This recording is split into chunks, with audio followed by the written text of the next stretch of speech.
Audio.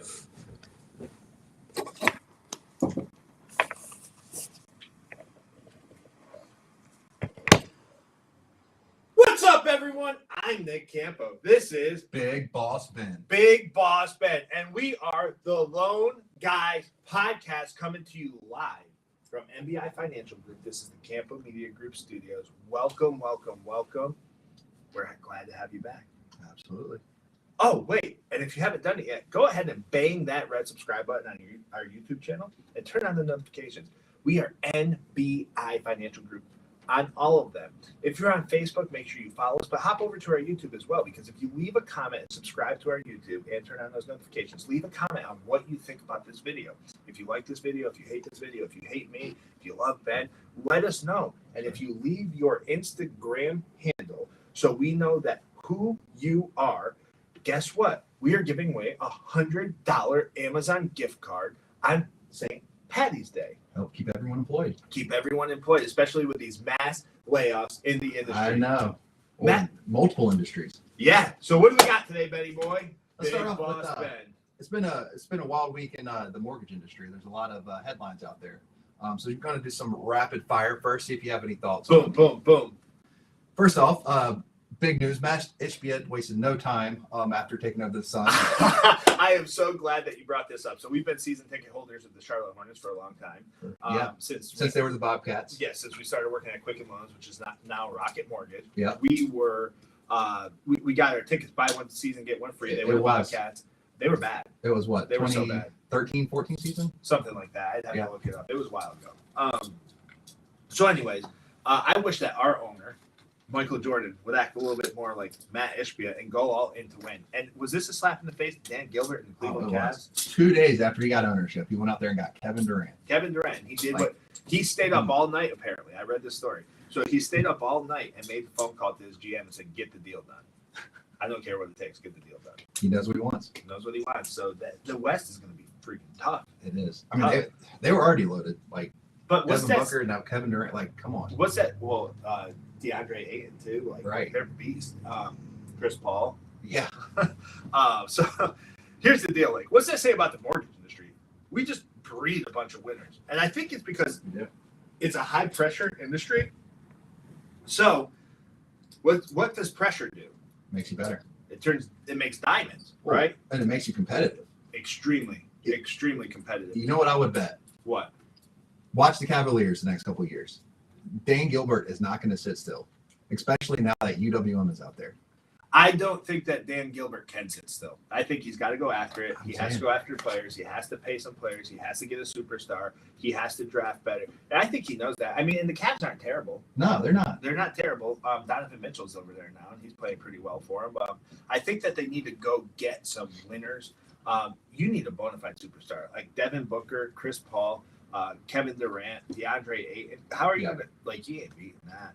I am. We've said this ever since we found out about HBO buying the Suns. We are excited for this rivalry because it's going to be fun to watch. For our mortgage industry people, are you watching? Are you paying attention to the NBA now? Because Dan Gilbert versus Matt Ishbia, I think that all mortgage people need to pay attention to that. They are. It'll be fun, even if you don't watch every time they play each other. It'll be fun, and hopefully Dan Gilbert. I don't know, he had that health issue where he had the stroke, and hopefully he's starting to recover even more than he was last time I saw him speak publicly. I'm hoping he gets his fastball back. Yeah, I mean, he seemed to be doing better, but I mean, it's I'm with you. I mean, and I think he will. I think he has it back, so I'm expecting to see that here very soon. The Cavs start to make some. Well, I want the public comments. They hate each other. Oh, they cannot stand each other. So I want the public comments. I'm all about it. Stand each other. So what else we got going on in the mortgage industry? I mean, speaking of Rocket UWM, so Rocket's out there, they're now paying penalties at UWM for suing brokers that try to work with both. So they're paying the penalties. They are paying. Yeah, they are saying we will pay if UWM comes after you. We will pay all expenses. All expenses, huh? But what they don't fix is the fact that UWM will cut them off, and you still can't work with both. You can't work with both. We have to be able to work with both. Plain and simple. That's my biggest gripe. Hey, United Wholesale Mortgage, I need to be able to work with both of these lenders. They're both good lenders. I know y'all don't like each other, but we need somebody who can rival UWM in case pricing goes crazy. Like what happens then? And for the brokers or better crowd, I hear you. UWM is the best. They're the best that we've worked with. That's why we work with them. But what happens if one day pricing shoots through the roof? Right. Like the reason we're mortgage brokers is because we can control. We have more control than if we worked for a lender. We have more control. This put us into a box. So what I think needs to happen is I think a big mortgage broker needs to file a lawsuit. And hopefully the American justice system believes in free competition and says, hey, this is an unlawful contract. Right. We're not doing it because we aren't willing to give up that relationship. Exactly. But because they are the best. I mean, we want to work with them. But as of right now, but you're right. Like what? And we've preached this for how long on this show? Competition makes everyone better. 100%. Competition, pressure, stress, all of that makes everybody better. The advantage and why we are better as brokers is because we've had that competition. We can freely shop. We make lenders out there who are competitive for our clients' business. That's how we beat them in pricing and fees, everything. That's how we offer a better experience. And every day, day in and day out, what do? We beat retail lenders. We beat them on closing costs. We beat them on pricing. We beat them plain and simple. We're better to work for. We're better to do business with. We're better to get your mortgage through. We're quicker, 15 and a half days on non-new construction. New construction takes a little bit longer because it takes longer to build, right? Like, and we think that's slow. We're trying to improve on that. Oh, we are. We got big things planned. We do. Massive things planned. Huge things planned. Massive things. We are going very, very, very far in this industry, and you're either with us or you're against us. There's no in between for me. Yeah. I mean, we are. I mean, it's massive. Like some of the things we're doing, and we keep saying it, is competition makes it better. Competition. And that's my issue. I agree with you. My biggest gripe with UWM, I love them. I've loved working with them. But my biggest gripe is the fact that they put that restriction in place. The whole point of being a broker is that freedom of competition. It's something we can provide that has made us better because of it. How many brokers right now do you think are still complaining about UWM? In terms of what? In terms of that contract? In terms of saying you can't work with certain lenders. Not as many as that probably used to. They are offering so many things, and they have their new title piece. They're now doing construction. They're the best in the business. They are, but the way that they're structured, they're trying to get people relying upon them, and it's working, and it's because they're so good at it. But once that happens, and that's my biggest concern out of all this, is being overly reliant on it. And you're right, like they're going to raise prices, right? They raise their pricing up, or if they do, I'm not saying they will. I don't know what they have planned, but if they do, what is that going to do for the broker channel? Because you become overly reliant upon them. You've ran out all these other lenders potentially. I mean, we're seeing people go out of business left and right nowadays. It's that could potentially hurt the broker channel. That's my biggest concern and my biggest gripe with UWM. 100%. But I will say this: everything that they've done so far, it seems as if they have really focused on speed, efficiency, and lowering the cost for the client. Absolutely. So it would be out of character based on their actions and what their actions typically have been for the past 3 months, 4 months, 6 months, a year, to say, hey, they're going to jack up prices, right? I'm not saying that they're going to. I'm saying my biggest concern is, hey, we are so reliant on you, and you are so good. But here's my other piece. Exactly what Let's take this out of it. Hey, UWM, you have the choice to say you don't want to do business with us. Okay, I get it. If we do business with someone else, right? Okay, I get it. Hopefully that never happens to us. But how about some other lenders step up? There's a huge gap to fill, right? Massive one. Like Home Point is somebody I think about nonstop. Like they had that opportunity. They still do. There's a massive gap. Like who is going to be number two? Who is going to be your diversity in the industry from a standpoint for the broker to go and shop around with, right? I think that Home Point Financial, right? Home Point, they're wholesale only. So you have the same claim that UWM does. So you're going to have brokers who like you. Get your technology where it needs to be. If you want to turn around your earnings reports, because I've been watching those earnings reports, they aren't great. They've laid off a bunch of people. You have a massive opportunity to put processes and efficiencies in place to fill a massive need in the industry. And here's the other piece, because that need is typically filled by Quicken or Rocket Mortgage, right? Well, guess what? I can't go do business with Rocket Mortgage because I don't want to lose the opportunity to do business with UWM. UWM just rolled out another new product, a new construction loan, ground up construction, right? That is already better than what Flagstar has, what Go Mortgage has, like from a ease of use. Yes. It's already better. Because of the technology. Because of the technology and the efficiency and the speed. Right. There's plenty of lenders out there with great people that we enjoy working with. I'm thinking like Cardinal. I mean, there's a bunch of them. But the technology is really what is setting. Well, it makes it simple. Rocket and UWM apart. Well, it makes it so simple too, because at the end of the day, guess what? We are able to get things done quickly and more smoothly for our realtor partners and for our clients. And we get it done better than the retail side can do. The technology that UWM has is the best in the industry, period. I'm not talking wholesale. I'm not talking direct to consumer. I'm not talking retail, big banks, whoever you want to talk to, credit unions, builders, lenders. We are the best in the industry from a technology standpoint because of UWM. And they've inspired us as mortgage brokers to get the best in the industry on our technology. And we are probably 2 to 3 weeks away from rolling out the best technology any broker company has ever had. We are. Our goal is to have better technology than the UWMs, to be the best out there in the mortgage side of things. Right. From a broker standpoint, though, because we are not going to a lender. Right. No, we're not. Absolutely no. But we are going to be geared up and have the technology and capacity to be able to do. Right, as much as pretty much lenders do, but we are doing it from the broker channel because that is where we see the benefit to our clients. To our clients, and on top of that, and our realtor partners, right. Everyone. Because if we wanted to get greedy, we would turn into a retail lender. Absolutely. We're just not going to do that. We go correspondent. Like that's if you're getting greedy and you want to pack the, but that's why we beat on a price standpoint. So my bet is this. We will beat on a price standpoint, have better technology, and have bigger margins because we've implemented better technology. So we don't have to be greedy. We can still help the consumer, but we'll still do well ourselves, right? Right. It's all about helping the consumer. And if we can do that through technology, that would be absolutely awesome. Absolutely.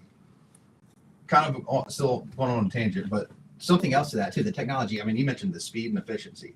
While that is absolutely massive, you also have to think about clarity to our clients. How many lenders out there that we struggle with trying to get a loan estimate that's going to be sent to our clients that we have no idea what's going to be on there? Flagstar just did it to us.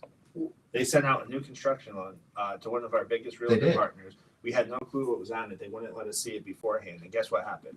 It was incorrect. It was so far off.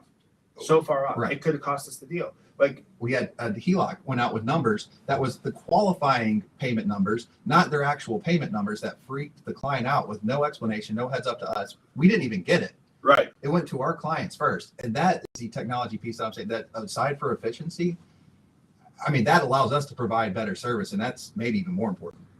The service is the biggest piece to us because they have to trust us, and we can't let you trust us if we don't have the service in place.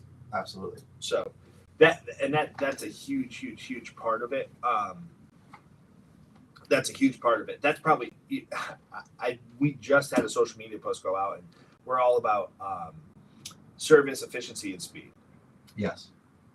And I think I called it efficiency, experience, speed. EES. Efficiency, experience, speed.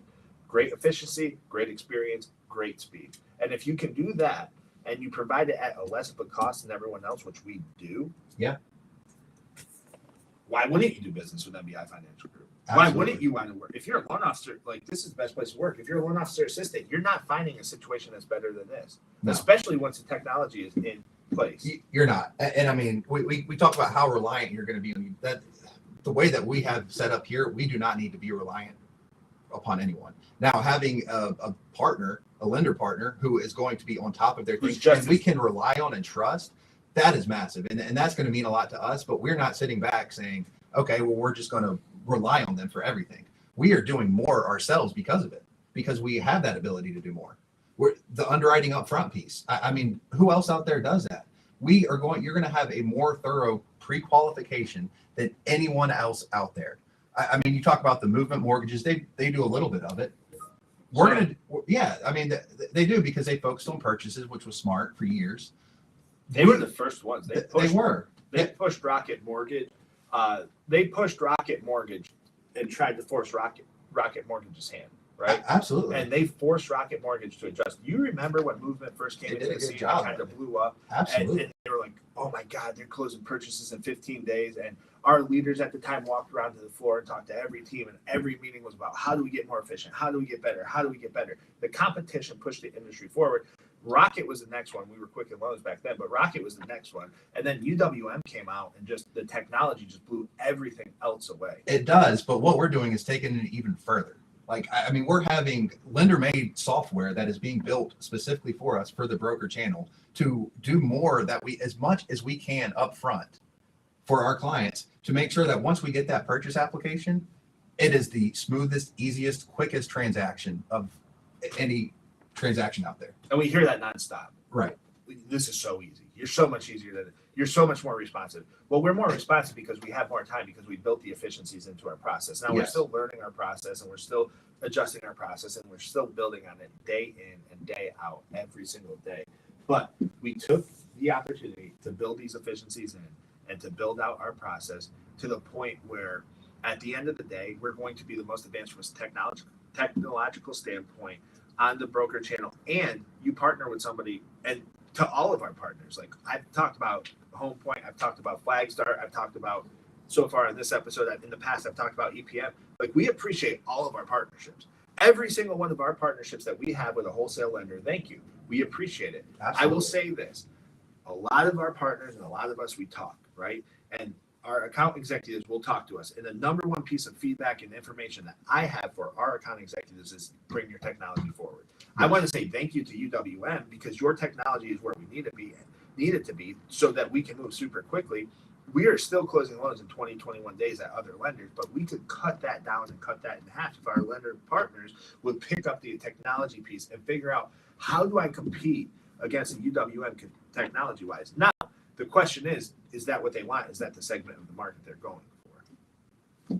I mean, yeah, that's because, I mean, you're right. There's a lot of great lender partners out there that we have, that great people that I would love to bring more business to, that I do think want to help our clients, but they just don't have the technology in place.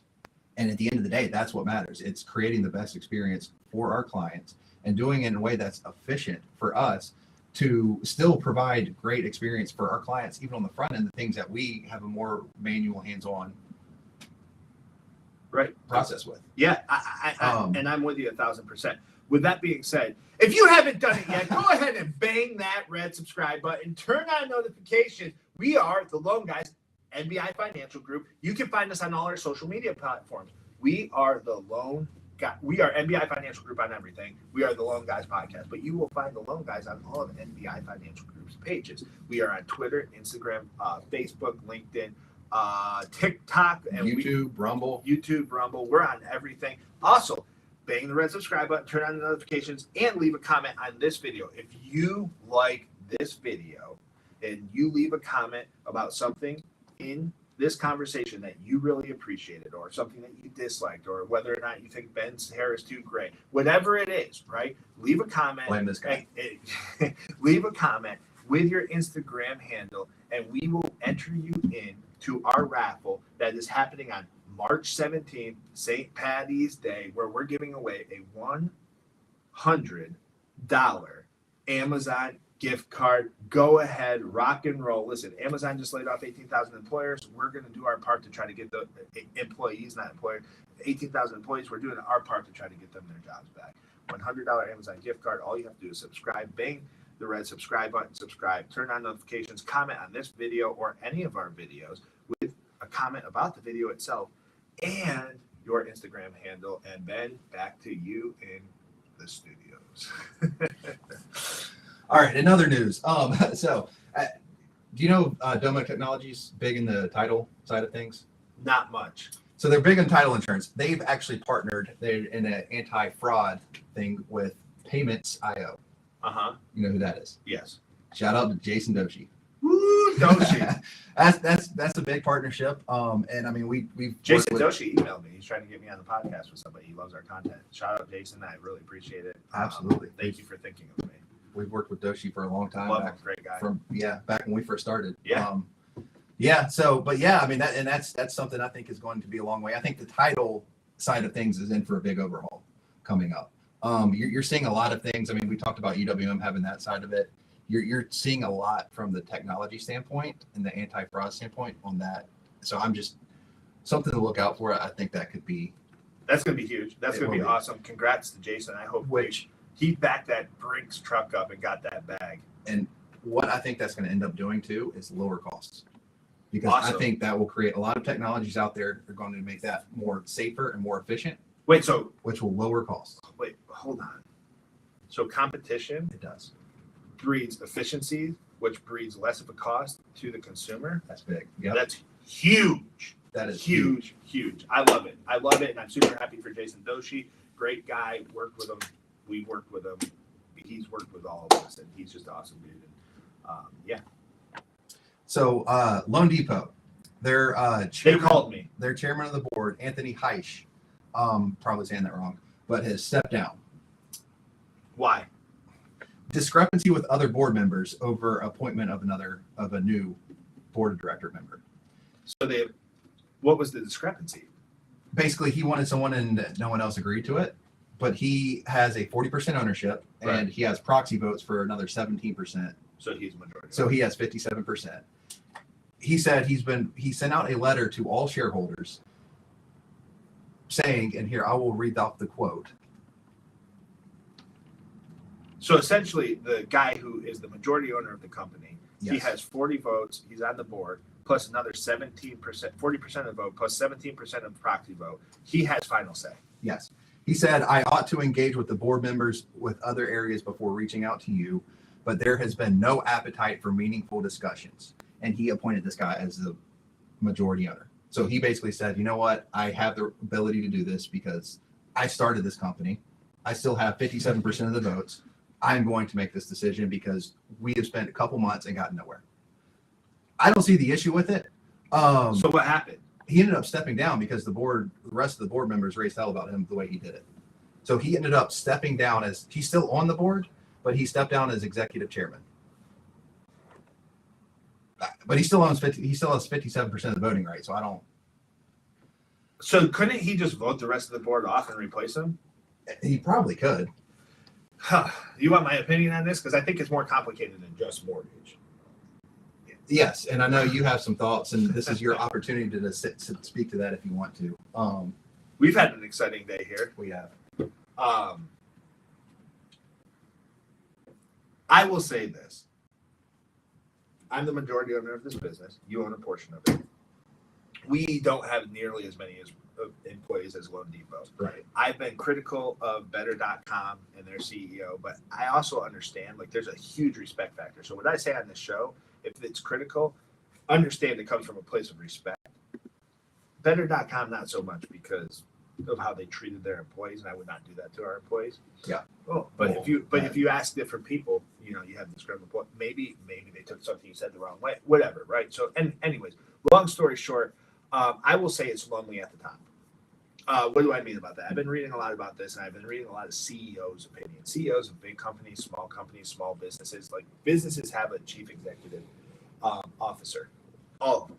Whether they have that title or not. If there's a business, there's somebody who's making the decisions, and they have to make the decisions that are best for the business, for the longevity of the business. There's a massive responsibility, right? So I have a responsibility to every single one of my employees to make sure every decision that I'm making is the best decision, because I would hate one of my decisions, especially as we're a younger company, to put us out of business. Now, we're not at a risk for that, but it's something that I think about all the time. And I think that's why I'm on my toes, right? I'm constantly on my toes. I'm saying, be proactive, not reactive. How do we do this? How do we do that? That type of thing. Because I think about the Donovans of the world who's running this podcast. I think about our former loan officer assistant. I think about our former employees who actually work with us. And I'm making every decision based on the longevity of the business, right? And at the same time, you're asking people to do their jobs. Yes. All you have to do is show up and do your job, right? And that means, and what do I mean by that? Does that mean show up and do the bare minimum? No, in a business this size, it does not. Bigger companies, you may be able to get away with it, right? But I want you to show up and do your job. But it's lonely at the top when you're the founder of a business and you're growing your business and you're making the tough decisions, especially earlier on. But I'm sure in his situation, Loan Depot's massive. Yeah. It's probably even tougher. right? Oh, And sure. he's made a decision to pull his wholesale channel this year. Yep. Now he's making a decision where he wants a new person who on the board, and the board doesn't agree with him. Let me ask you a question. Who's sitting on the board with him? Did they make the tough decisions to get him to that point? I doubt it. I don't know. I mean, it's pretty wild. The fact that he has 57% and they got to the point he had to step down. Like, what in the world? But he really step down? Now, you also want people who are willing to disagree with you. Yes. Right? You want people who are willing to bring you information. That you want people who are willing to give you feedback, because you need some friction in any business in order to get better, right? So we had a cool event that happened here today. Not really cool, that's sarcasm. But we had an employee quit because they didn't like tough feedback, right? So at the end of the day, it's like, okay, we needed that friction, and that person leaving our company is going to move us forward exponentially. And Yes. we've already had conversations with other people within our business. Okay, how do we replace this person? Do we replace this person? Like, what do we do? Right? We've already had other conversations. Yes. We have. So we are now going to move forward and be more efficient. And now we're knowing what we're looking for in the role, right? Right. Hopefully we can bring a person in where the conversations aren't as tough and we don't have to ask for the same things over and over and over and over to get done and do multiple trainings and so on and so forth, right? Because the last thing you want as a person who's running a business and trying to expand the business, and you and I have had conversations between ourselves about this, and if you're Right. okay, let's talk about it, right? Like personal. Yeah. Like between us, like our personal production in the company. Are you okay with talking about some of this so that Yeah. people don't think I'm singling out one person? So, as an owner of the business, you have job responsibility. I have job responsibility. It's my job to go above and beyond, Yes. right? Right. Now, that doesn't mean work more hours than you're supposed to, but that means like, hey, sometimes I need to dig in and figure things out. I don't want to micromanage. I've told you this a million times, Donovan. I've told Donovan this a million times. I don't want to micromanage. I've told everybody that in the company. If I feel like I'm having to micromanage and things aren't getting done unless I'm involved, that's a problem. That you can't grow a business that way. You just can't. So like when it comes to the social media and the going live, I said, I'm going to hire this person who hopefully knows more about this than me, because I know nothing about it. Like, Yeah. and look at the setup. Like, This is just awesome. take a quick gander. Like, Look at the first couple podcasts. Go back, rewatch the first couple podcasts, and then look at where we are now. credit to Donovan, and hopefully our following starts getting up, because, you know, I'm very proud of what he's done, and there has been some friction between him and I, because I see things a certain way, he sees them. But guess what? When he pushes back, and the friction isn't a bad thing. When he pushes back, I'm like, okay, well, maybe I need to reevaluate what we're doing. And Right. I think one of the big pieces was content. We need more content. So we were creating more content, and we were just having a conversation prior, because we want to be video based. And now we want to add, because we've created more content, we're able to say, okay, now we want to get more informational. We talk a lot about the current going on in the mortgage industry, but guess who I want to talk to? I want to talk to the first time home buyer. Absolutely. Hey, first time home buyer, this is your year. This is your year. So we're creating content for over the next 3 to 4 months that we're going to be talking to the first time home buyer, telling them all the misconceptions in the industry, telling them that, hey, you don't actually need to have 2 years of job experience. There's other situations. You can have 1 year of job experience, and we can get you into a home and Right. buy a home. And the younger you do it, the national average for first time home buyers age is ticking up. I want to bring that, and I want to be the moving factor and force to move that age down, because buying real estate in America is the number one way to build wealth for the working class. And this is something we'll talk about more, but later in the podcast. But it's the way that the mortgage industry going is making it more and more a push to get more first-time homebuyers. I think that needs to happen. I mean, it is happening. Everyone's trying it. I mean, even the FHFA, everyone's trying to get more first-time homebuyers. Our job as mortgage loan originators is to educate and to teach them and explain to them what is going on. We're not just a transactional based person of, oh, here's your loan, give me these documents, see you have a nice life. Our job is to explain to our clients and to our realtor partners and explain to them the basis of what we do, what exactly we need, explain to them the why behind everything, as well as work with them on a plan for their personal situation that sets them up for their future goals, not just this one transaction. That's how we base this business off of, and that is what we're going to do. And this video segment that's coming up is going to be a big part of that. Well, and I agree with you on that. And let's switch back to the CEO. It's lonely on top, right? So when I say, hey, we need our employees to go above and beyond, we don't need to be micromanaging. I have to have the time to be able to trust you to in your role, to do your role without me constantly having to follow up. Yes. If I'm following up with you, that's a problem. And I've said a million times, we are going to have the Navy SEALs of mortgage companies. I want people who are hungry. Donovan, you know what I want? I want wolves. I want people who are willing to go out and hunt. I want cheetahs. I want fighters. I want people who aren't going to just, oh, Nick got mad at me. He raised his voice. Do I yell? I don't yell at people, but I'm a very passionate person. I'm an Italian. I'm a New Yorker. And I'm a very passionate person. So if you're not doing your job, and I'm constantly having conversations with you about, hey, we need to step this up after training after training after training, like this might not be for you. And then if we have one tough conversation and you quit, this definitely isn't for you. So thank you for doing us a favor. Yeah. Because what do I want? I want wolves. I want cheetahs. I want monsters. You and I talked about this, Ben. I want monsters. What's that mean? Do I want bad people? No. But guess what? Sometimes you have to have some very, very, very people who are willing to go to bad places for the good of humanity. So we've talked about this a lot lately, and that's the whole Jordan Peterson reference. Love Jordan. Yeah. So there's rabbits versus monsters, right? It's can you actually be a good rabbit? Because they're harmless. They have no ability to do anything bad. They don't even make the choice. Good rabbit. Right, exactly. Now, if you're a monster, guess what? That doesn't mean you're necessarily a bad person. That just means that you have the ability to do that. But you are making the conscious choice to make good decisions and it comes down to the ability to support and make those decisions versus just being there.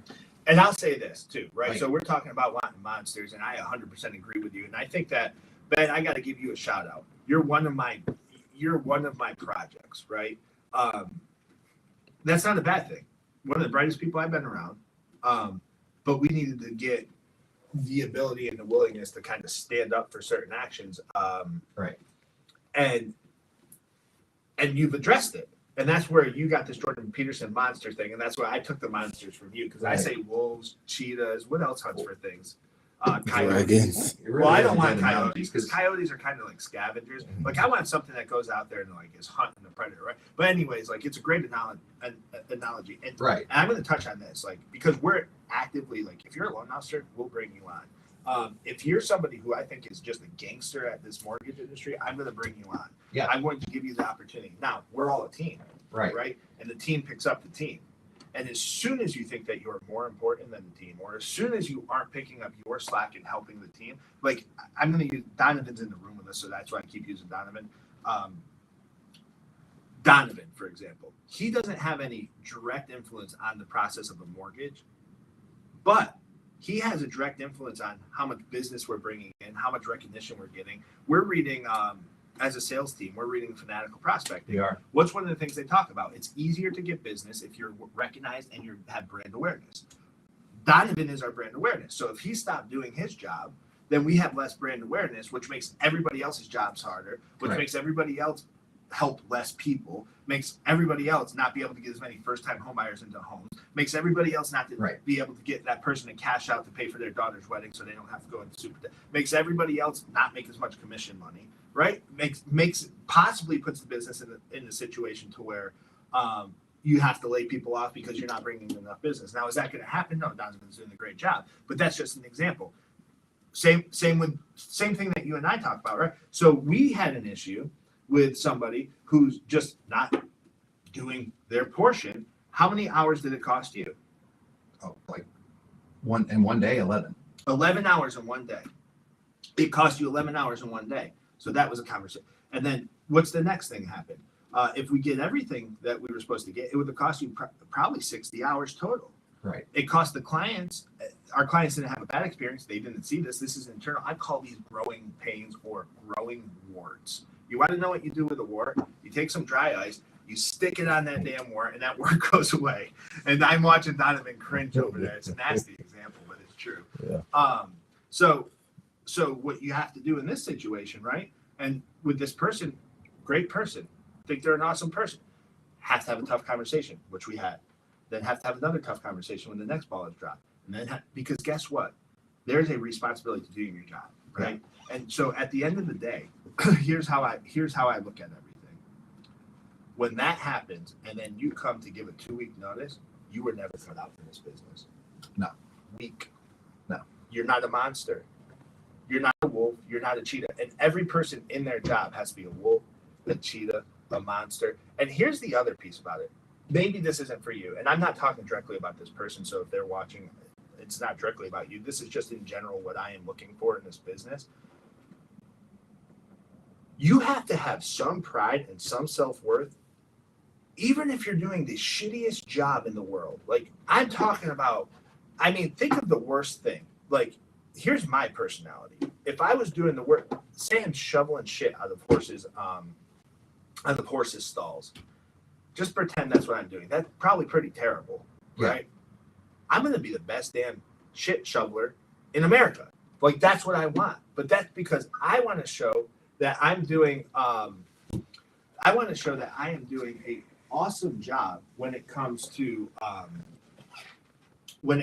building the business, when it comes to doing whatever I am. That's pride, that's self-worth.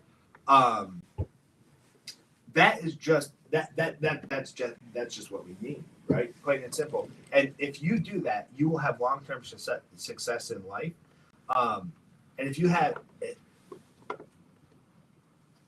to put that effort into everything, even if you don't like what you're doing. But you also have to be honest about it as well, right? Don't sit there and act like you love what you're doing so much. Be honest about it. Whoever you're working with, be honest about it, right? So at the end of the day, like, if you aren't putting the effort in, and then you come to give a 2-week notice because you didn't like the type of conversation that you had to have, I'm going to say sayonara. Right. Because we were probably going to have to cross this bridge at some point anyways. I mean, with that reaction to it, absolutely. Like, it was just a matter of time. Well, and that's with anyone who does that, right? Yeah. So you have to understand, like, does that make things tough? Yeah. Do you want to have to do that? No. You want, like, for me personally, and here's where the loneliness comes in. So I was talking about, I'm making decisions for this entire business, and every person that's in this business. I want Donovan to be able to feed his family. I want Sarah to be able to feed her family. I want you to feed your family, Linda to feed her family, me to be able to feed my family, right? Every person who is in this business, I want them to succeed. I want them to be successful. I want them to be the best, but I can't want it more than them. But where it becomes very lonely to me is I care and love everybody who works for me. I do. I care about everyone who works for me success. I have a deep respect, admiration, and love for them. And I see something in them that they sometimes don't see in themselves, like you, for example. And one of my biggest downfalls, and where I think it gets hard being a CEO and so on and so forth, is I care about you as the person, but I sometimes have to do things to push you a little bit farther that I even think about me like, this is hard. This is a tough conversation. It's tough telling somebody they're being lazy. It's tough telling somebody that they aren't living up to their potential. But I'm doing it because, Ben, I believed in you. And Donovan, when him and I have a conversation, if it's a tough conversation, I'm not doing it to be little. I'm not doing it to make you. I'm doing it because I believe and I care about you so much. But I truly see the talent. Like with Donovan, I'm going to use him because he's in the room. Like, look what he's done for our social channels. Do you see the growth that we've had? Great work, Donovan. But it's probably, if you asked him, it probably hasn't always been easy to work for me. And he said, right, like, we got to get him a mic. So I got another mic. We'll bring it next time. But it's not been easy. But I'm not doing it because I'm mad at Donovan or I'm upset with him as a person. I think he's a great person. I think if you talk to Donovan and you got to know him, he's a great fucking person. But I'm doing it because guess what? I believe in him. I believe he can be the best, and I believe this is where it starts. And I believe we can grow this thing to where he never leaves. Maybe he does. And if he does, guess what? I'm going to put my arm around him like, great job. You did what you're supposed to do. You grew this thing, and now I'm a proud coach. Hey, maybe he's a CEO too. And now I have somebody that I can confide in from a CEO level because they tell you, listen,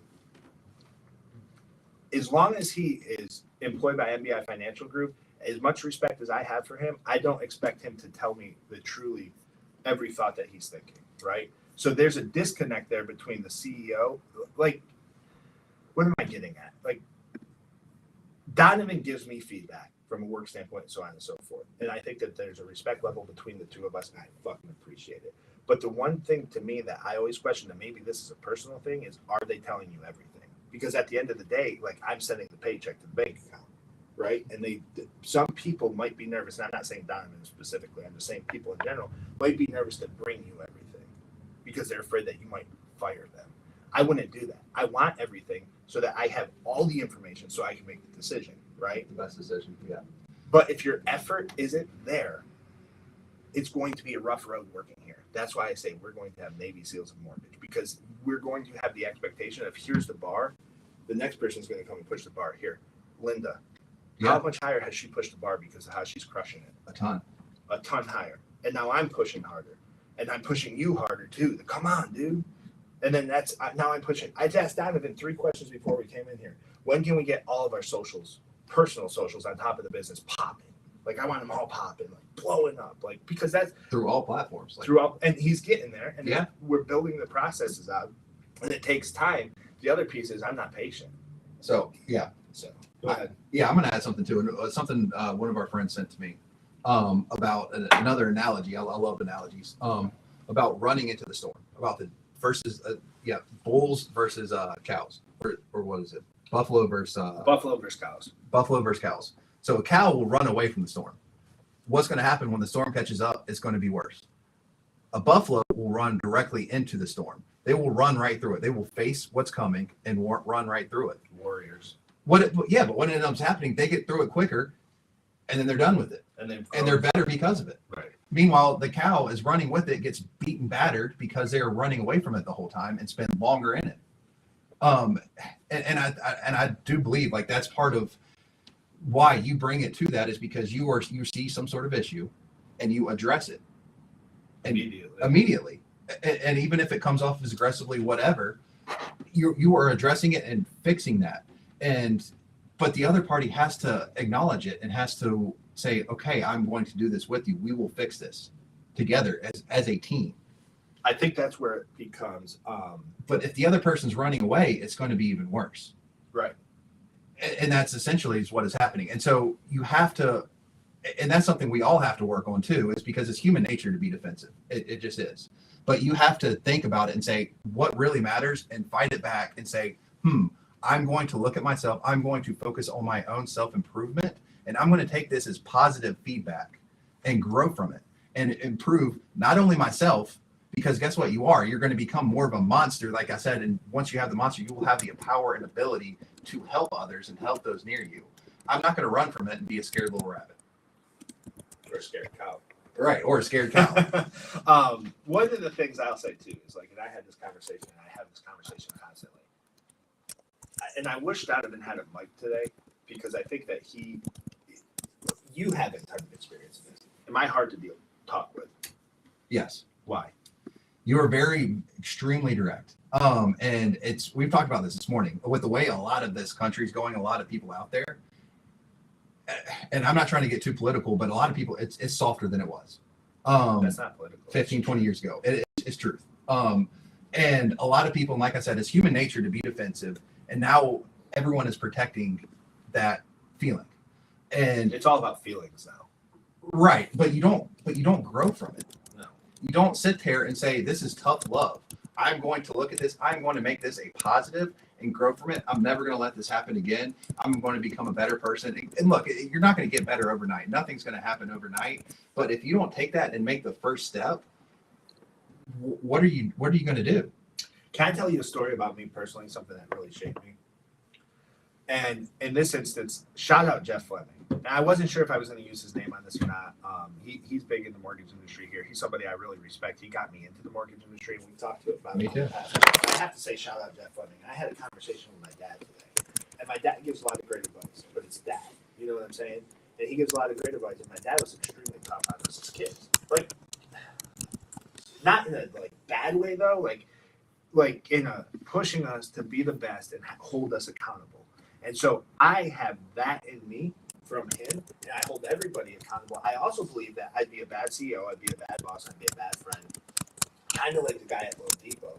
He probably feels a responsibility to put this guy on the board no matter what, even without the input, because he knows it's the best decision, right? Right. Well, for me, I'd be a bad friend, a bad employer, a bad CEO, a bad leader of a company if I was not willing to do what was best for the company all the time. And sometimes that means tough feedback, right? So I was having a conversation with my dad. And my dad said the same thing that he did. You and I had talked about it 4 hours earlier. He said, this world is getting soft.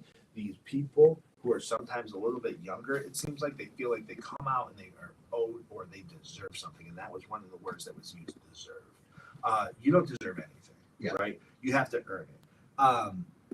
Does that mean people should be harsh, cruel, or mean to you? No, it doesn't. I don't believe that. You have to earn it. You know why Donovan has his job? He reached out to me via email and said, hey, I'm going to school full time, but I'm going to be able to do this job. Here's what my resume is. I want this job. He came in and interviewed. He had the job before he walked in the door because out of everybody who applied, I'm talking hundreds of people who applied for his position, he went out and earned it by contacting me directly. And what happened is I then got it to Liz. We set up and then I hired, he'll have a microphone next week and he'll tell you this. I offered him the job before he walked out of the door. Yeah. Even if he knows nothing and there's been learning experiences, I believe by his actions, he was willing to work his butt off and earn the position. I didn't give a damn about anything else other than somebody wanting to be here and wanting to be the best. And by reaching out, that's what he showed me. Plain and simple. You know, I wish people would reach out and say, hey, I want a job doing that. Now, we have budgets, and if it's not an LO role, it's a lot harder for us to bring in a bunch of operations people. But what we were looking for on that job post and reaching out, there were several other people who did something as far as they would LinkedIn message me. He found my email and personally emailed me the effort to do. He earned it. He didn't deserve it. He earned it. Like I would like. So when I heard "I deserve" was the first words, and I've told you this. If the first words out of your mouth are to say somebody else's name or to say something about you, you're probably starting the conversation on the wrong foot. Yeah. And I was just like, this isn't going to be a fit. I'm just like, this isn't going to work because, you know, as soon as I hear I deserve, I don't deserve anything. You don't. Donovan doesn't. We have to earn it. What have you done for me lately? That's it. What have you done for me lately? And I've even told Donovan, hey, hold me accountable. If I'm supposed to be doing an article on TikTok, or if I'm supposed to be, tell me when I'm not. Hold me accountable for my actions. Even if you think it's going to be it. And I know I need to be held accountable for a couple of days of actions. I wasn't feeling good, Donovan. I'm sorry. But, you know, you get what I'm saying? So I think that is very tough to be at the top because you're making the decisions, but you want people around you who want to be there. I've asked you 100 times, Ben, and how many times have I asked you, do you really want to be a part of it? Because there's a growing portion of owning a business. For what, 10 months now, 9 months now. I've stopped asking. Yeah. Have I stopped asking? Yeah. When was the last time I've said it? About a month or so. I don't know. It's probably been about a month and a half to 2 months because you started making drastic improvement in your everyday demeanor, production. Just this podcast alone. Again, Donovan, how much better is he talking at this podcast? Right. Loads. He said a long way. For all we got to get him a mic. Yeah. But I have to see people trying. I don't give a damn if you don't. I don't give a damn if you make a mistake. But when I see you not trying, that's when I start getting frustrated. Like when you would say you would do stuff, and is it okay if we talk about this? Sure. You would say to me, hey, I'm going to knock out this process. I'll have it done by Wednesday. And then Friday rolls around, it's still not done. It wasn't frustrating to me that maybe the process would have been wrong. It was frustrating that you said that you would do it. There was no effort to get it done, and it just was not there. And we're 2 days past deadline. And then we would ask about it and it wouldn't be there. You know what I'm saying? But then we resolved the issues and we figured out, hey, what do we need to do to actually get this done? We brought in some person for help because you were overwhelmed and you communicated that and you realized communication is key and you have to wave a white flag. And also part of business and being a leader in business is delegating. Absolutely. Imagine if I was trying to do all the social media. Yeah, I wouldn't have that. Like it's a full-time job. So it just, you got to learn to delegate. It's a hard position being at the top. It's kind of lonely sometimes. Nobody understands and nobody gives a fuck.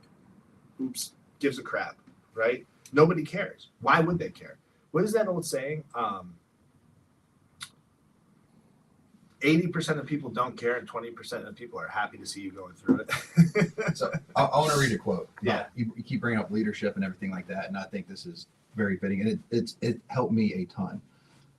It says, "Great leaders are not the best at everything. They find people who are the best at different things and get them all on the same team." Right. That is leadership in the nutshell. I agree 1,000%. It's the communication of that, and that's something that I believe, like personally, has helped me a ton. Is just putting out there, oh, we're a team. Like I don't have to do it all on my back. That's not a team. That's a ball hog. Yes, but it's not even looking at it as a ball hog. But it's you ultimately are doing that. You're hurting everyone by trying to do too much because you're putting too much on your shoulders. Saying, I want to be a leader, lead by example. I'm going to do way more than I have the capacity to do. Find a way to make it work, even though it's impossible to make work.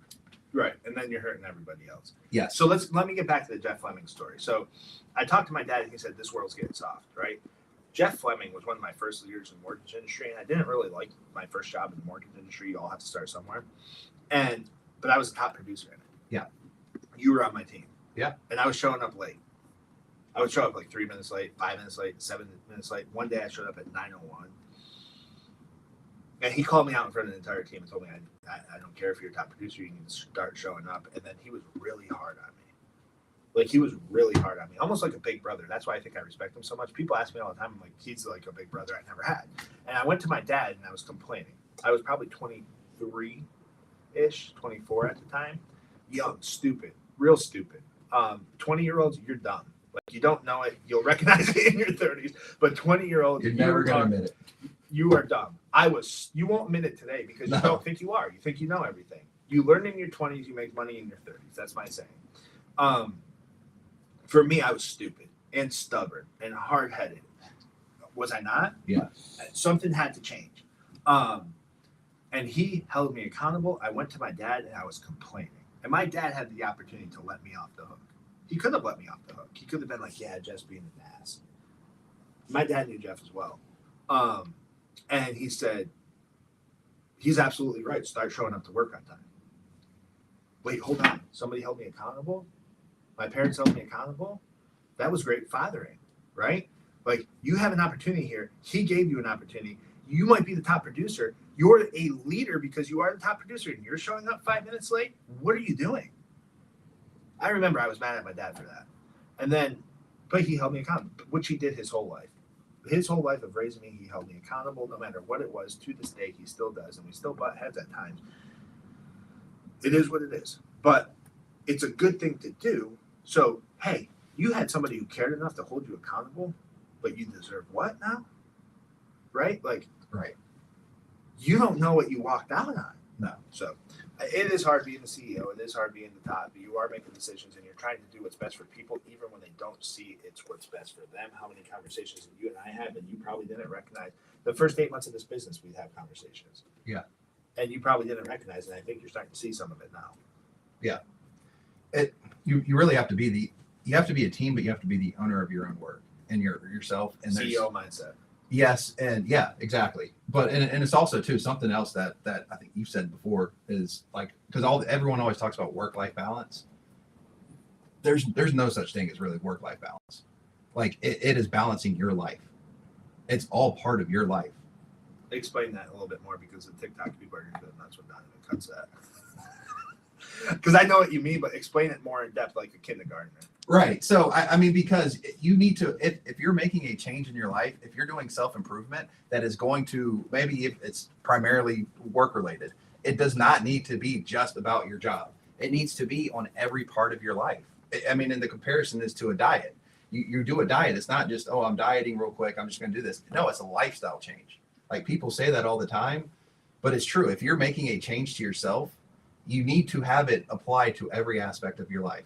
That's something that I've been big on focusing. I've always been terrible at organization, never really thinking it's that important, thinking that, if I just sit here and address any problem, work hard, smart, intelligent enough, I can make whatever work.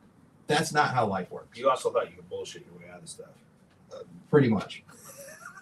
That's the curse of the smart person, though. But it's not. And you said, what did you say the other night about organization? And I forget what you said, but anyways, it's not just being organized just about work. It's organizing every part of your life. It's like sitting down with your wife or your Discipline family. is freedom.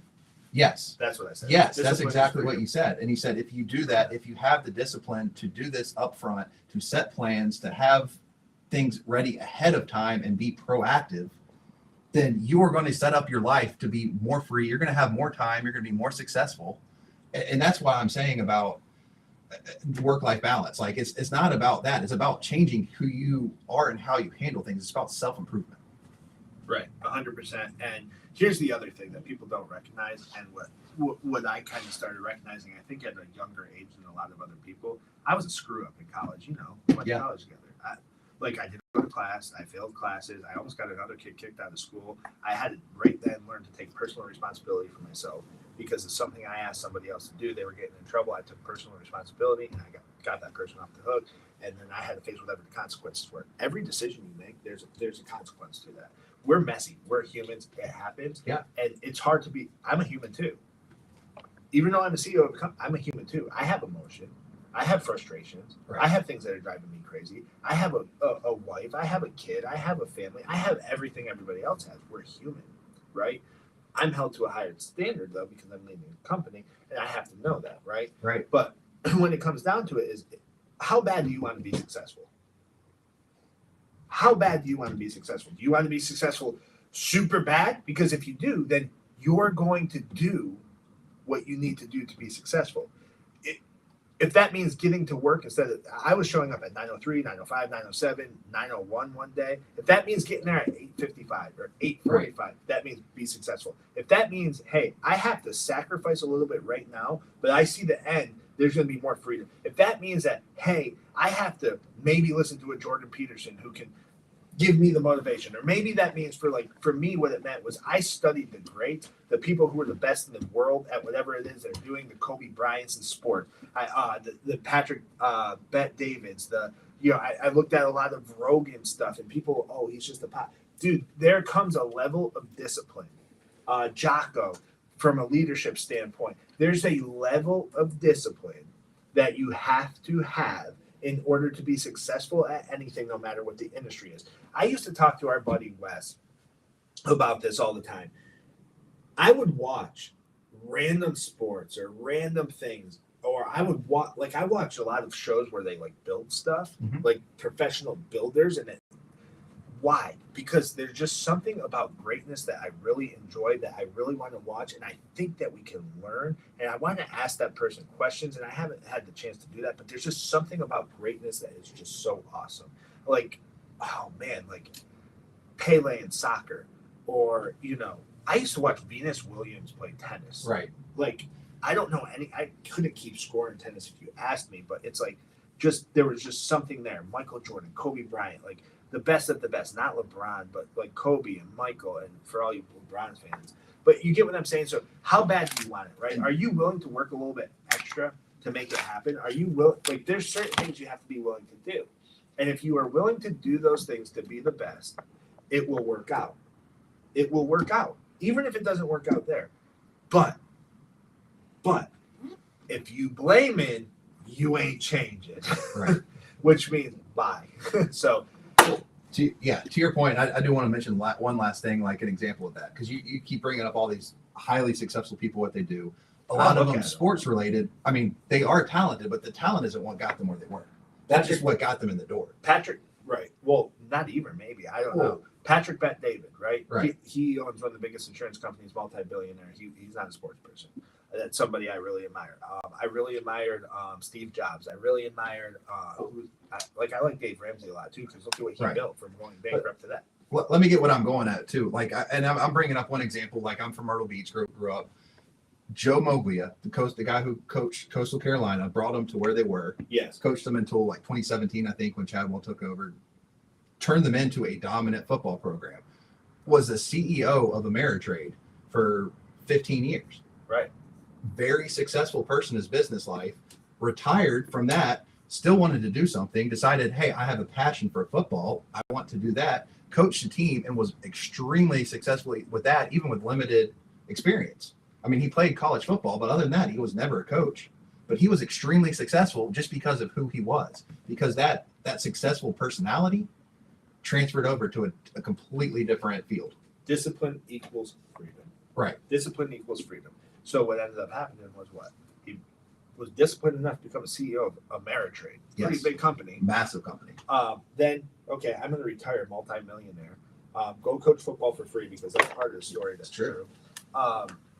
Go to Coastal school with limited resources and turn them into what it is now. Built the building blocks and turn it into what it is now. Right. Chadwell came in and now Chadwell's gone. We'll see what they do Help now, them transfer to a bigger conference, build a bigger stadium. Like he helped them with all of that because he's disciplined. Yeah. And when I say discipline is freedom, it doesn't mean that you become disciplined now and all of a sudden you have more time. You have to use that discipline to keep doing what you do every single day. Yes. Right? So you know what I've been doing? 5 a.m. 5 a.m. I'm at the gym or I'm doing what that. It allowed me to have more because I'm done early. Then I have an hour before my family wakes up, so I'm reading because we read here. Yes. Like if you want to work here, you read a book a month. We do. Our sales team has a book every week. We talk about the side chapters. Yep, the side chapters. We talk about it. How does it apply? So on and so forth. We're going to be the Navy SEAL, but I have more time now. But that didn't come easily. I still have stuff to do. And what happens with me is when I have more time, then I start packing more stuff in. So then I have to get even more disciplined, and it's just part of the Right. ever revolving circle. But I just yeah. You have to be disciplined, and sometimes you have to put in the extra hours to organize your life through the discipline that you're now practicing. And once you are disciplined, organize your life, and through that discipline you start practicing it, then after a month to 2 months to 3 months, you'll start seeing the more time. You know how hard it's going to be for me to sit there, because there's days I'm not disciplined enough. There's days I didn't make enough calls. There's days I didn't get to enough things. There's days I didn't do X, Y, and Z. It's hard to relax when you do that. It's hard to relax. You have to have a sense of accomplishment. I've talked to Donovan about this. When he got this live working, he had a sense of accomplishment. Now then he hit 100 followers on TikTok. Mm-hmm. And, there's a sense of accomplishment even with the little things, and the little things start building the big things. But that sense of accomplishment came because he got disciplined, right? I saw him sitting out here for hours working on how do I make the 810 ISO Mini Pro, Yes. whatever the hell it's called. There's a million names to it. Right. Work. He got disciplined, and then it worked. And now he's pushing us like, we need more. And I'm pushing us. We need the printer working. The printer works now. We need to have paper here, highlight. We'll be prepared for this show. As we've gotten more disciplined, we've been able to spit the show out faster with more clips, with more stuff, with this and with that. Right. So the discipline is going to cut down on the time it takes us just to produce this. So guess what? Now we have more time to do the other thing. The discipline helped us build the processes. So now we have more time to do this. And payoffs grow exponentially. Exponentially. It's the compound effect. Yes. Read the book if you haven't. With that being said, if you haven't done it yet, go ahead, bang that red subscribe button to subscribe to this channel. Turn on your notifications. If you're watching on Facebook, hop over to our YouTube. Follow us on YouTube. Bang the red subscribe button. Follow us here too. Go to NBI Financial Group on Facebook, NBI Financial Group on YouTube, Twitter, LinkedIn, Instagram, Rub, all of it. Go to NBI Financial Group. We are on all of them. Follow our channels. Turn on notifications. If you go to YouTube, subscribe. Turn on your notifications. Leave a comment on what your thoughts are on this video with your Instagram handle. You have a shot to win a $100 Amazon gift card that we will be giving away on St. Paddy's Day. Now, back to our regularly scheduled program. Benny, let's talk about mortgage and real estate. Let's get into the employment numbers that came out earlier this week. These were interesting. These were very interesting. So these were the ADP or the CPI? No, these are the CPI. CPI, Consumer Pricing Index. Yep. Hit me. What's the mortgage numbers? Total non-farm payroll rose by 517,000. Oh, so jobs went up. In January. Jobs went up in January. Huh. What do you think? By 517,000. That is a large number. Did you break those numbers up? Yes, I did. So leisure and hospitality was at 125,000, which was the leading. But that's still a smaller portion of that 517. I'm not too surprised it went up. But the fact of how little of that was from the hospitality and like bar and service industry is surprising to me. That how much growth is from personal and business service sector, and then education and health service sector, and government as well. Those combined for 350,000 between those 3 sectors. Say that again. Between personal and business services grew by 80,000, government grew by roughly 75,000, and then private education and health services grew by about 112,000. Interesting. That's really interesting. Like I can't really figure out. I don't understand where that's coming from, especially the professional and business services. Us being in the mortgage industry are seeing people constantly looking for jobs, trying to find jobs, getting laid off.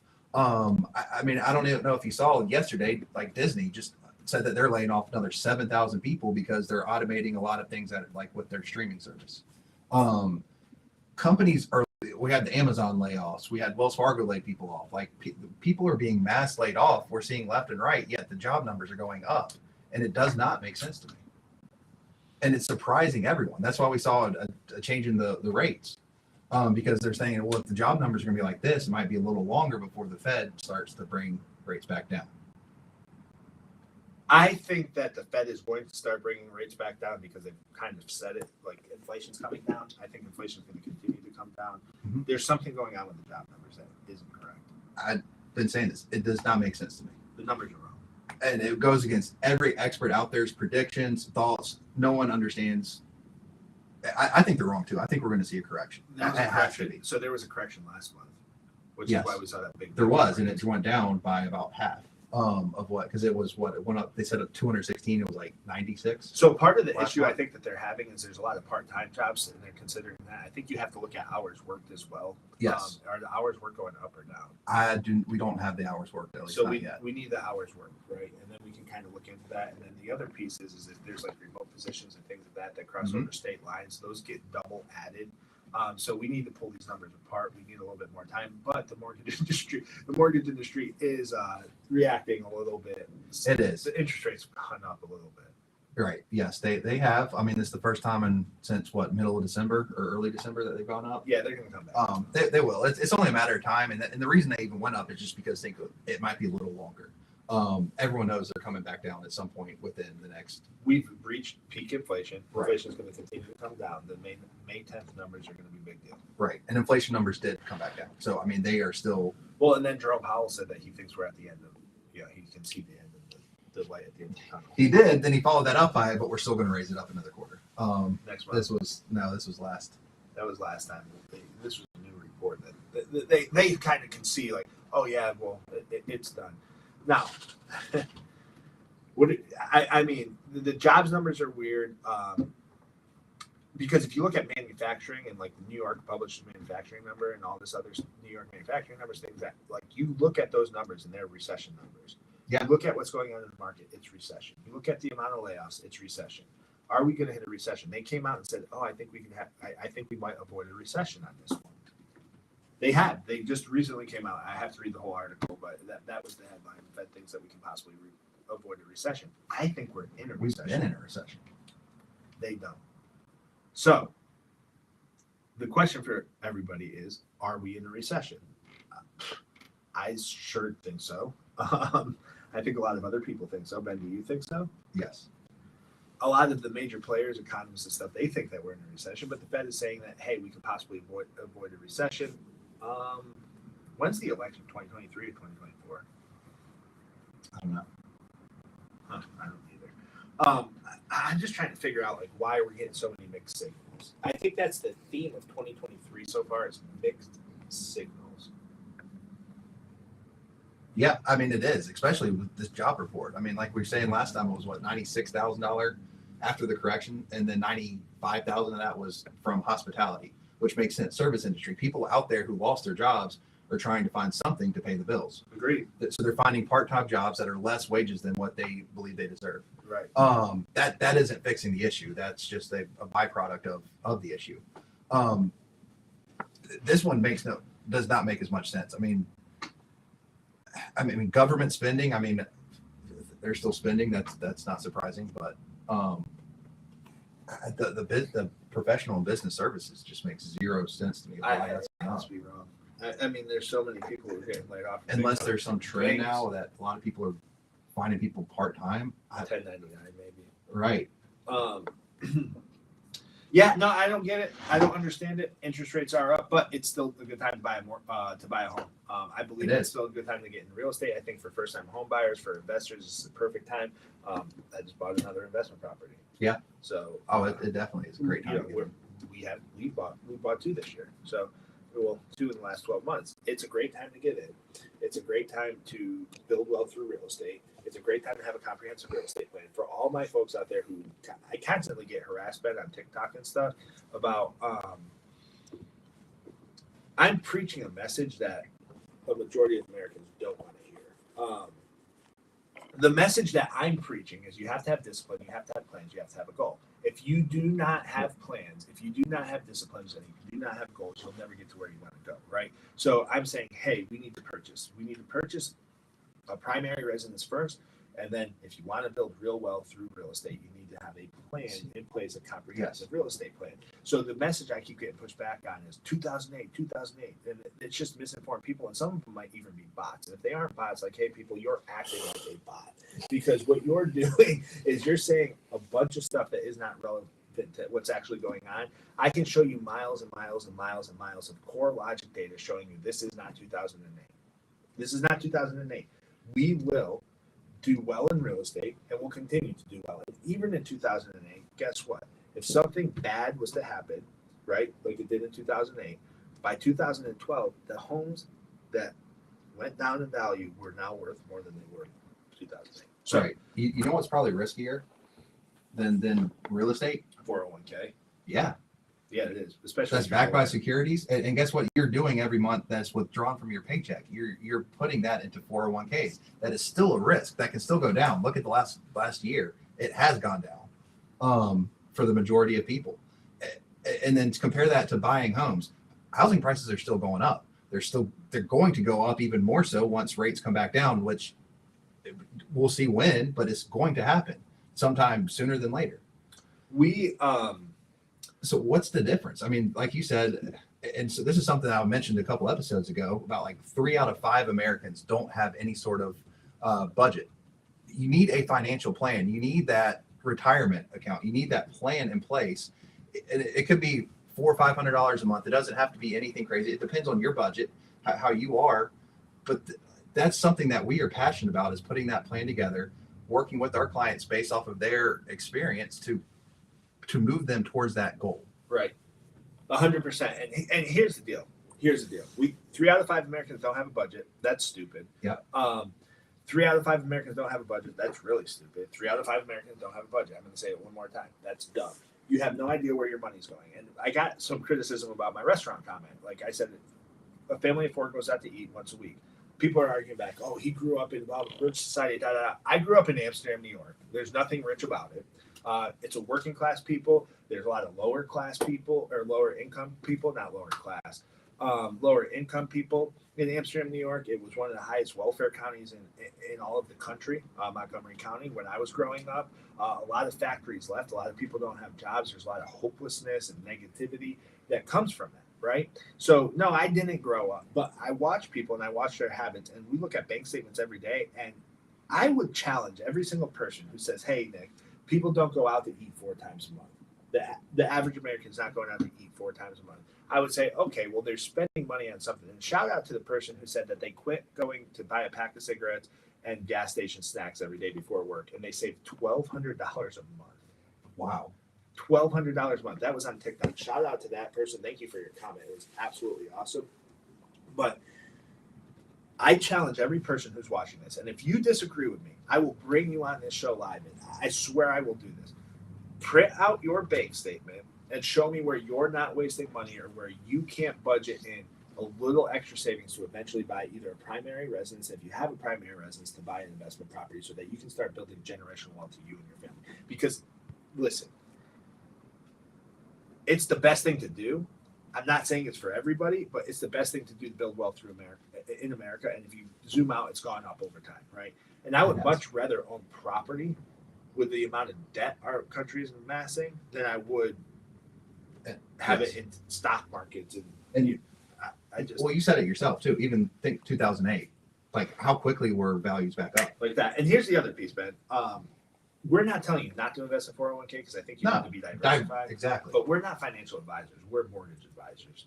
And this show is meant for entertainment, but at the same time, like you can actually take some advice from this and like apply it to your life and go and do your own research and do your thing. Correct. Because guess what? Your mortgage advisor is not saying go out and buy investment because they don't get commission on that. So they're not out there saying including that in what you should invest in. We're saying, hey, consider this as part of your options for your retirement, for your future, We actually for your care. family. We care about you as a person. We do. And I mean, so exactly like you just said, we're telling you have the 401k as well, diversify. Because they'll tell you to diversify, they just won't specifically say real estate because they don't get paid on it. No, they won't. And yeah. you gotta interview everybody you're working with, and figure out who you can trust and who you can't. Yeah. So Ben. All right. Last topic wanted to talk about before just want to say hit that red subscribe button, mash the like button, hit that notification bell so you get notified to all current mortgage news and thoughts with us here at the Loan Guys podcast. And make sure you follow us on all social media. That's Facebook, Instagram, TikTok, Rumble, YouTube. What am I forgetting? Twitter. Yep. It's NBI Financial Group, and you can follow me personally. I am Big Boss Ben, and this is, are you the czar? What are you nowadays? Mortgage mobster. Mortgage mobster. We'll see what he is next week. But mortgage mobster. No, I stay in that. And Donovan's gonna. We'll get Donovan and Zach to work together to put our personal handles up on the screen because anytime we have a guest, I want their personal. It's already up here. You got it already? Yeah. Damn. Look at him. Look at him. That's called being proactive. That's going the extra mile for your job. That's called wanting to be the best. That's Shout right. out Donovan. So, That's right. All right. So the last topic I wanted to talk about is and this is part of Ben's Den as well. Ben's Den. I forgot we got Ben's Den. Hit him, Benny. The new LLPAs came out. And if you do not know what that is, it's loan level pricing adjustments. So as a mortgage professional, one of the worst questions that I do not want to hear are what's interest rates at nowadays? Because it depends on so many factors, and LLPAs, loan level pricing adjustments, is the reason why. And that's why if you ask us that, we'll just say it depends. We will not give you a quote just because of we don't know. Yeah, until we actually take a full application. That's part of the advantage that we have in doing as much as we do up front is because we have all the information to be as accurate as possible. And what these adjustments are is you'll get it affects your rate, the cost of your rate, depending on how much you put down. As of a couple of days ago, it's releasing in terms of your debt to income ratio. So how much income you have is now going to affect your interest rate, which no other person is going to know up front like we will. So they have recently changed how those are adjusted, and it's really interesting how they're doing it. I mentioned before that there's changes to try to increase first-time home buyers.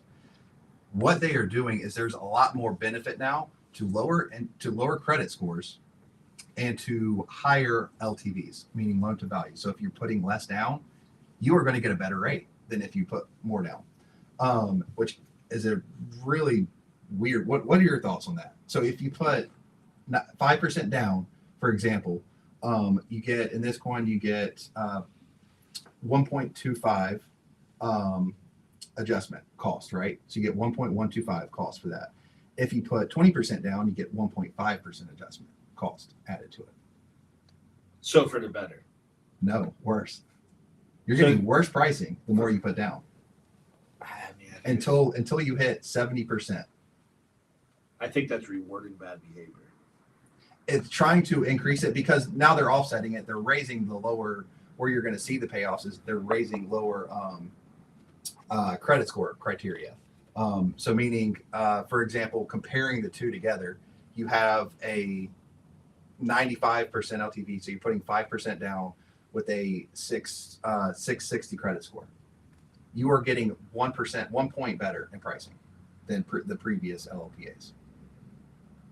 Meanwhile, if you have a 759 credit score at 80% LTV, you're getting 3/4 worse pricing.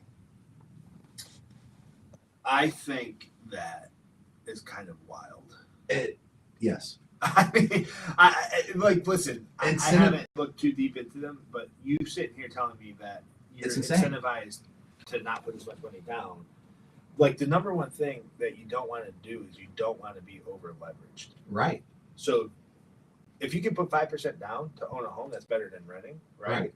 But you shouldn't be incentivized to only put 5% down because of a pricing adjustment Right.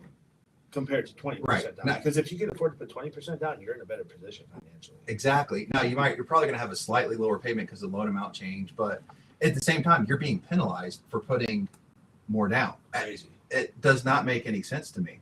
Look, I am extremely passionate about first-time home buyers. Like that is something that that's part of why I do what we do. There's a lot of great products and tools out there to first-time home buyers that we want to make sure that they are aware of and know and understand.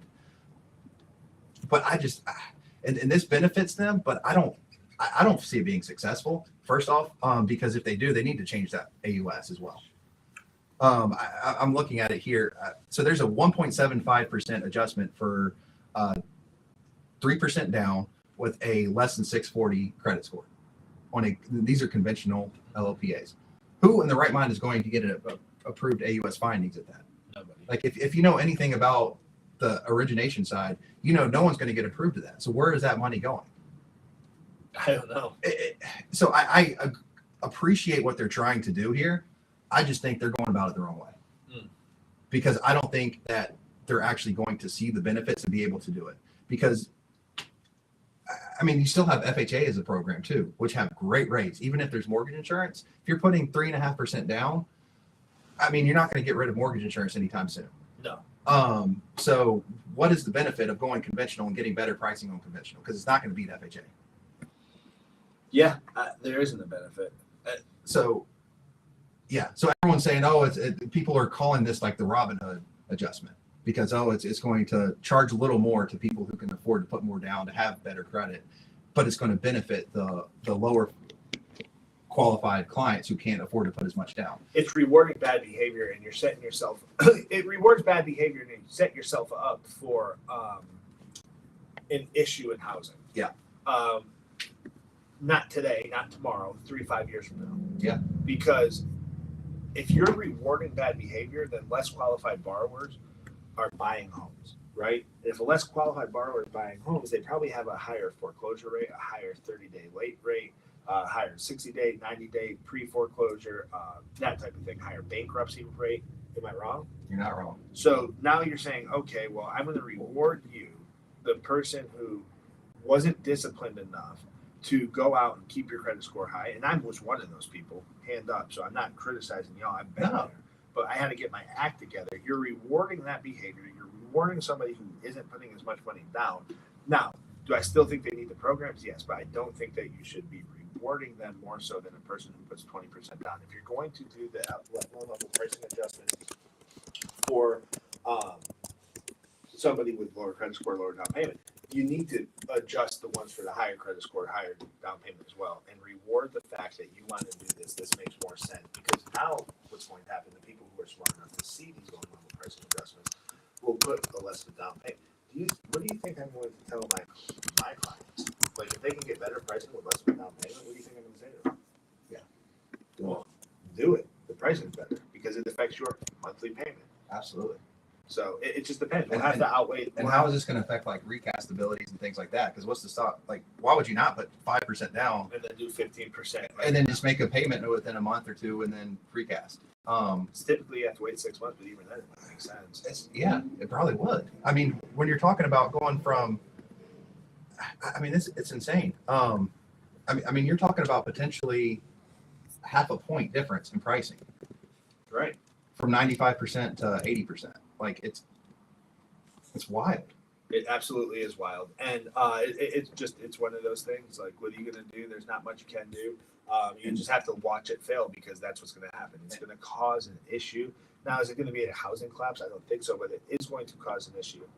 Yeah, it will. I mean, and I don't see it balancing out either. I mean, I think it's going to cost. The people who are going to benefit the secondary markets on that because they're going to charge more for where you're going to get more still in conventional financing. For sure. I mean, and you got to consider FHA as well. I mean, because that product is available, that's there. It is a great product for first-time home buyers. It gets a bad rap a lot of times. There's a great use for that. Right. I mean, there really is. And I mean, especially with the LLPAs and everything, because, for example, we had a client recently who was a great client, a greatly qualified client, 790 credit score, plenty of assets, was putting a large down payment, decided to go with an FHA loan for his family because he wanted his wife on there, who didn't have the best credit. And with the adjustments, it was terrible for a conventional loan. But for an FHA loan, it's really no difference in pricing. So what would your advice be? I mean, we present him with the options. Yeah. We showed him options without his wife on there. We showed him with her on there as conventional and with FHA. He wanted to go FHA. Well, good. Absolutely. So he has that ability to do that. That's what I'm saying. It's not, it has a negative stipulation because of the mortgage insurance and from the realtor side, I understand with the housing and the appraisal piece because there's more criteria there. They get nervous. They do, but they don't like FHA, and they're less likely to accept an FHA offer. Right. So with that being said, though, here's the deal. You know what the benefit of working with a mortgage broker is? We give you all options. We give you all options, and you got to make the decision that was best for yourself. So you wanted your wife on the mortgage. Absolutely. I get it. Right. And you saw, okay, well, conventional is going to kill me to have her on the mortgage. But with FHA, that's doable. I would much rather do that, and we're on this together. We're a team, sweetheart. Look at us. Right. You know what I'm saying? We got him a great interest rate. Got him a great interest rate. His payment was what? Probably about the same? It was, I think, slightly lower. Slightly roughly lower the same payment. as conventional with just him on it. Right. And the difference was mortgage insurance, which, I mean, would fall off. You probably save a little, but he made the decision of, hey, I want my wife on there. And then once the time comes and they have the 20% equity, then they can refinance as conventional if that's what he chooses. Right.